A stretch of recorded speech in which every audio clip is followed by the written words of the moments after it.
Saudara, sidang gugatan pra-peradilan yang dilayangkan Peggy Setiawan alias Peron kembali digelar di Pengadilan Negeri Bandung, Jawa Barat. Ahli hukum pidana yang dihadirkan Polda Jabar menyebut penetapan status tersangka terhadap seseorang tidak harus menjalani pemeriksaan lebih dulu. Hal ini diungkap Agung Surono, ahli hukum pidana dari Universitas Pancasila yang dihadirkan Polda Jabar menanggapi penetapan Peggy sebagai tersangka. Menurut ahli pidana, dasar penetapan tersangka sudah cukup berdasarkan 2 alat bukti. Sementara untuk penetapan status DPO terhadap seseorang dapat dilakukan berdasarkan putusan pengadilan yang berkekuatan hukum tetap. Yang mulia, jadi berdasarkan pasal 77 KUHP dan juga putusan MK nomor 21 2014, ada 3 ruang lingkup pra-peradilan. Yang pertama, sah atau tidak sahnya penangkapan, kemudian penahanan, kemudian penghentian penyidikan, penghentian penuntutan, juga berkaitan dengan penggeledahan dan penyitaan. Yang kedua adalah berkaitan dengan soal ganti rugi, permohonan ganti rugi dan rehabilitasi. Dan yang ketiga, berdasarkan putusan MK tersebut diperluas, termasuk juga adalah penetapan tersangka. Berdasarkan putusan Mahkamah Konstitusi dan juga berdasarkan norma yang ada di dalam KUHP, maka seseorang ditetapkan sebagai tersangka itu harus ada syaratnya. Apa itu? Syaratnya adalah pertama, terpenuhinya ya minimal 2 alat bukti dalam tahapan penyidikan, dan dengan minimal 2 alat bukti tersebut maka seseorang atau yang diduga melakukan tindak pidana itu bisa ditetapkan sebagai tersangka. Jadi dasar untuk menetapkan tersangka itu adalah minimal 2 alat bukti sebagaimana dimaksud dalam pasal 184 ayat 1 KUHP.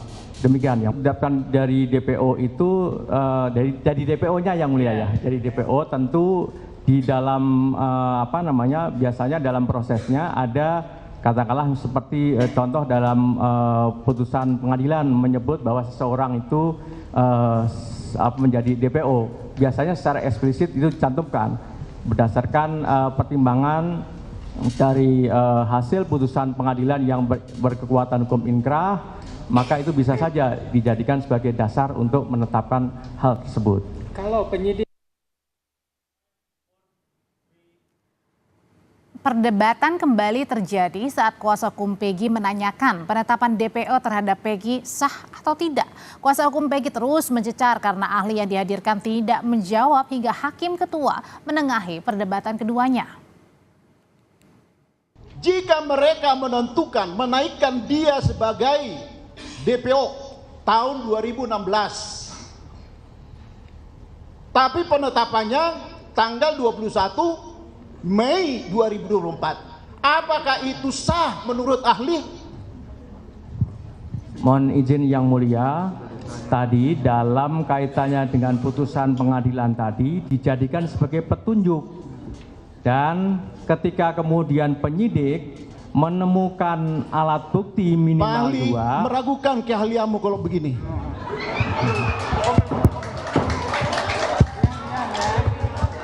Izin yang mulia. Bentar. Saya luruskan dulu. Ya. Pokoknya dalam forum ini tidak ada kesimpulan-kesimpulan. Kita juga harus menghargai ahli. Sependapat atau tidak sependapat dengan ahli, baik ahli yang kemarin maupun ahli yang sekarang, kita harus menghormati pendapatnya. Ya. Suka atau tidak suka silakan ulas dalam kesimpulan masing-masing ya. Nggak bisa kita itu. Silakan. Ahli pidana Suhandi Cahaya yang dihadirkan kuasa hukum Peggy Setiawan juga menanggapi soal 2 daftar pencarian orang atau DPO Andi dan Dani yang dinyatakan fiktif oleh penyidik. Menurut Suhandi, perubahan status DPO tidak bisa dianulir atau direvisi kecuali terdapat berita acara baru. Atau menghilangkan DPO dari daftar misalnya. Oh, ini tidak jadi DPO lagi. Nggak bisa tuh. Nggak bisa? Iya, kalau nggak ada berita acara bahwa DPO itu sudah betul ditangkap atau dia sudah meninggal. Itu kekal itu DPO itu? Iya, kalau misalnya tidak ada misalnya kekeliruan menetapkan si A DPO, ternyata si A ini menurut penyidik sudah meninggal. Pelaku. Misalnya bukan pelaku tiba-tiba kan dengan perkembangan. Iya. Bisa nggak? mesti ada gelar atau yang mulia? Ya, setelah gelar. Ya. Setelah gelar perkara menetapkan bahwa DPO itu harus direvisi karena si A sebenarnya bukan pelaku. Bisa enggak seperti itu? Bisa tuh dengan ada gelar. Jadi gelar itu mesti dihadirkan semua institusi dari pihak kepolisian tuh. Syaratnya harus dilakukan dalam gelar. Iya. Ya, silakan lanjutkan dengan. Di sidang pra-peradilan Peggy Setiawan, Agus pemilik rumah tempat Peggy bekerja mengaku Peggy bekerja sejak awal hingga proyek selesai. Tapi Agus tak ingat apakah Peggy pernah meninggalkan proyek di akhir bulan Agustus 2016 saat peristiwa pembunuhan Vina Eki. Ya. Awal tuh di bulan Agustus. Ya antara tanggal 2 sampai 3. Ya. Berjalanlah pembangunan kurang lebih 1 minggu ada pergantian orang buruh. Oh, gitu. 4 orang. Nah, di situ kurang lebih 1-2 hari itu langsung ada penggantinya dengan jumlah yang sama jadi 8 tetap.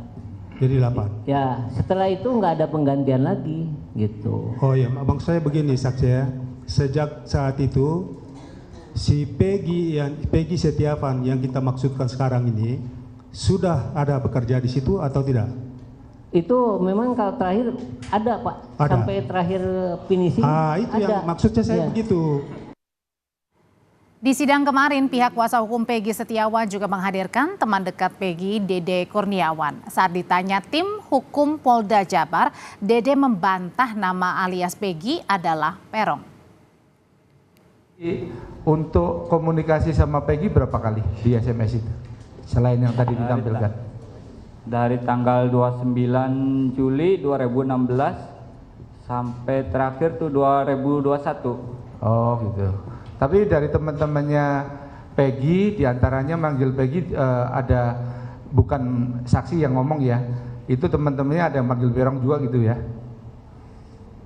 Gimana Pak? Maksudnya teman-temannya Peggy yang di grup itu kalau manggil Peggy manggil apa? Pegok. Pekong, Rong. Bukan. Apa tuh? Mohon izin yang mulia, nggak Baik, boleh Om. mengarahkan yang mulia. Mohon izin yang mulia. Gini. Mohon izin yang mulia, agar termohon jangan mengarahkan pertanyaan yang mulia. Tanya langsung aja. Ya. Ada nggak nama alias dari Peggy? Peggy Setiawan alias? Peggy Setiawan. Alias apa? Alias apa? Ada Pegong. nggak? Hah? Pegong. Pekong. Pegong. Pegok. Peko. Pegok. Pego. Pego ya? Pegok. Oh, Pego katanya Pak. Pego. Oke. Pego ya. O, Rong, O hampir mirip ya. Begitu. Oh ya. Pego. Ya, hampir Rong. Ya. Ya. Ya. Hari ini giliran ahli hukum pidana dihadirkan Polda Jabar di sidang pra-peradilan Peggy Setiawan. Lantas sejauh mana kesaksian ahli pidana meyakinkan penetapan status tersangka Peggy adalah sah? Hingga seperti apa juga dari pihak strategi kuasa hukum Peggy bisa membatalkan status tersangka Peggy Setiawan. Kita bahas semuanya malam hari ini bersama kuasa hukum Peggy Setiawan, Marwan Iswandi dan juga pakar hukum pidana Jamin Ginting. Bang Jamin, selamat malam. Pak Marwan, selamat malam. Selamat malam. Pak Marwan, jadi Malam, Marwan. iya, sepanjang hari ini ada terjadi perdebatan panas nampaknya ya antara Pak Marwan juga dengan ahli begitu. Salah satunya menanyakan soal apakah sebelum seseorang ditetapkan sebagai tersangka harus diperiksa atau enggak. Iya betul Mbak. Tadi perdebatan kami kan gini Mbak. Dari ahli yang didatangkan dari termohon dalam hal ini Polda Jawa Barat, kami justru meragukan keahliannya. Makanya tadi saya tanyakan, kamu di sini memang didatangkan dari pihak termohon, tetapi harus profesional. Nggak boleh, saya bilang ini setiap kami bertanya hanya itu aja jawabannya, Pak. Hanya jawaban. Meragukan keahlian atau profesionalitasnya nih? Keprofesionalitasan juga kami ragukan. Karena apa Mbak? Di sini kami bertanya hanya jawabannya dua alat bukti, gitu loh. Makanya saya tanya, bagaimana kalau seandainya identitas berbeda? Karena di DPO itu Mbak atas nama Peggy alias Peron. Sementara identitasnya jelas Mbak, alamatnya juga salah. Alamatnya kalau Peggy alias Peron itu adanya di Mundu. Tinggi badannya juga berbeda, wajahnya berbeda. Beda sama klien kami namanya Peggy Setiawan. Jadi tingginya berbeda, umurnya berbeda. Nah, bagaimana saya bilang? Kembali lagi, ahli itu mengatakan dua alat bukti. Ya, saya bilang jadi kalau jawaban dari ahli pidana ini sangat tidak memuaskan dari kuasa hukum. Malah jadi semakin bertanda tanya. tanda tanya, kami meragukan keprofesionalan atau meragukan keahliannya kalau gitu, Mbak. Oke, saya nanya ke Bang Jamin dulu kalau gitu. Bang Jamin, sebenarnya pada saat itu merupakan sesuatu hal lumrah yang ditanyakan nggak sih pada saat sebenarnya kalau seorang sebelum ditetapkan sebagai tersangka itu harus tidak untuk diperiksa terlebih dahulu? Jadi begini, saya terangkan sedikit. Waktu penetapan tersangka ini kenapa menjadi objek pra-peradilan, itu kasus Pak BG. Itulah yang kasus di mana adanya kesewenang-wenangan penyidik dalam menetapkan seseorang menjadi tersangka yang belum pernah diperiksa sebagai saksi. Nah, karena perbuatan itu, MK berpendapat bahwa kalau penyidik mau menetapkan orang sebagai tersangka, harusnya terlebih dahulu dia sudah pernah diperiksa sebagai saksi. Demi apa? Demi menjaga hak netralitas dan juga hak asasi orang. Ya, karena dia bisa membantah dan bisa juga memberikan keterangan yang berbeda, membela dirinya. Nah, ini orang nggak punya hak untuk membela diri, tapi langsung ditetapkan sebagai tersangka. Nah, itulah spirit dasar kenapa putusan MK 21 2014 itu menyatakan demikian. Memang nggak dicantumkan dalam putusan karena bukan nggak ada kaitannya. Mungkin karena keyakinan dari penyidik Polda atau polisi saat itu bahwa sudah cukup nih alat buktinya untuk menetapkan Peggy ini. Nah, ini berbeda ya, pandangannya berbeda putusan MK 21 dengan penetapan tersangka di KUHP itu. Nah, bedanya apa? Kalau dulu istilah yang digunakan adalah cukup bukti. Kita harus bedakan pengertian cukup bukti dengan alat bukti ya. Nah, putusan MK tidak menerangkan tentang cukup bukti, tidak menerangkan tentang bukti awal, bukti permulaan. Dia menerangkan tentang alat bukti. Nah, kalau bicara tentang alat bukti, itu sudah memiliki kualitas alat bukti. Sebagaimana yang dicantum dalam pasal 184. Kalau dikaitkan dengan cukup bukti, bukti apa aja boleh, kalau namanya cukup bukti. Bisa alat bukti, bisa barang bukti. Nah, itu spiritnya dulu itu berbeda. Jadi pandangan ini harus diluruskan. Dengan putusan MK 21 ini bukan lagi terkait dengan cukup bukti, tetapi harus memenuhi dua alat bukti. Sebagaimana 184. 184 itu adalah kualitas alat bukti. Di situ ditentukan contohnya, alat bukti saksi, alat bukti surat, klasifikasinya sudah disebutin. Nah, harus memenuhi unsur itu semua. Termasuk dalam proses penyidikan juga harus punya kualitas sebagaimana yang dimaksud dalam pasal 184. Termasuk juga dengan sebelum menetapkan seorang sebagai tersangka itu tadi ya, diperiksa dulu sebagai saksi. Ya karena normanya udah berubah. Karena penetapan tersangka ini dulu nggak ada di pra-peradilan, nggak ada itu. Karena memang proses pra-peradilan itu hanya mengenai proses terkait penyitaan dan segala macam itu ya. Nggak ada karena hakim ini MK tahu dalam menetapkan tersangka ini harus hati-hati sehingga jangan sampai Anda tetapkan tersangka lalu Anda nggak pernah dia periksa sebagai saksi. Makanya di dalam pertimbangan putusan MK itu dicantumkan itu supaya dalam penetapan tersangka harus diperiksa dulu sebagai saksi. Demi apa? Menjaga martabat dan harkat dan pembelaan diri orang itu. Begitu. Kalau gitu Pak Marwan, sebenarnya dari melihat kualitas sidang hari ini bahwa dari pihak Polda hanya menghadirkan satu ahli pidana saja, ini semakin yakin nggak sih bahwa memang ini salah tangkap nih, bukan Peggy pelakunya? Saya berkeyakinan banget, berkeyakinan betul kalau Peggy Setiawan ini adalah salah tangkap, salah orangnya. Karena apa? Apa yang disampaikan oleh Bang Jamin Ginting tadi, setuju sekali saya. Dan mereka ini Mbak telah melanggar Perkap Kapolri.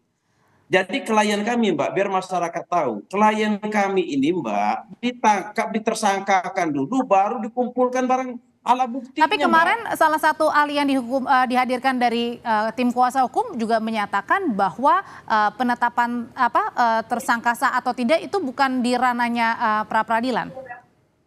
Salah tangkap maksudnya, Pak Marwan. Kemarin saya jelaskan lagi kepada ahli pidana.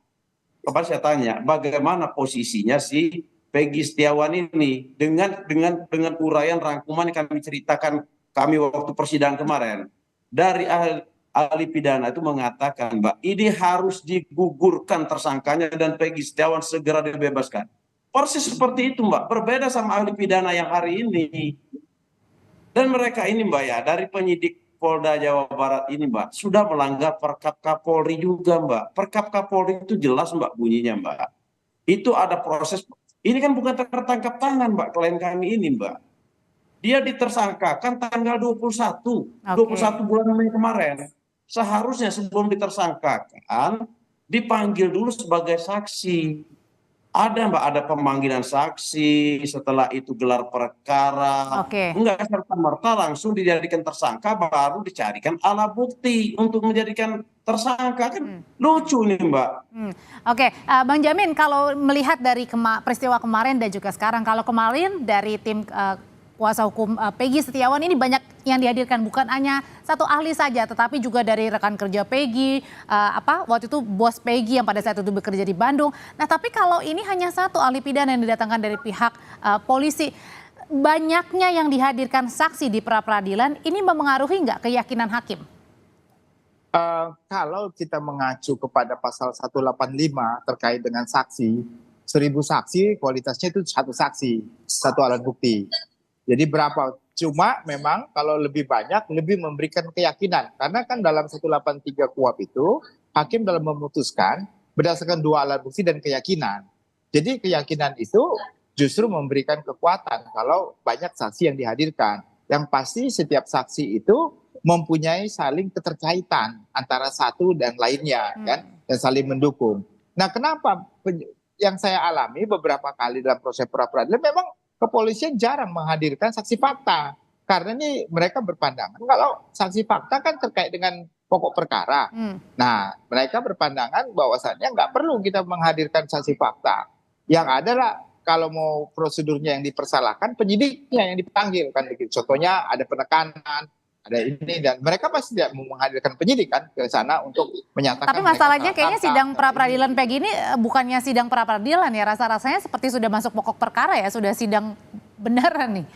Ya mau nggak mau seperti itu, Mbak, karena hakim ini harus tahu juga pokok perkaranya seperti apa dalam hal dia, karena ini kan yang ditetapkan terkait dengan penetapan tersangka. Kalau penetapan tersangka itu kan sudah ditetapkan tersangka, berarti ada perbuatan pidana yang sudah dilakukannya.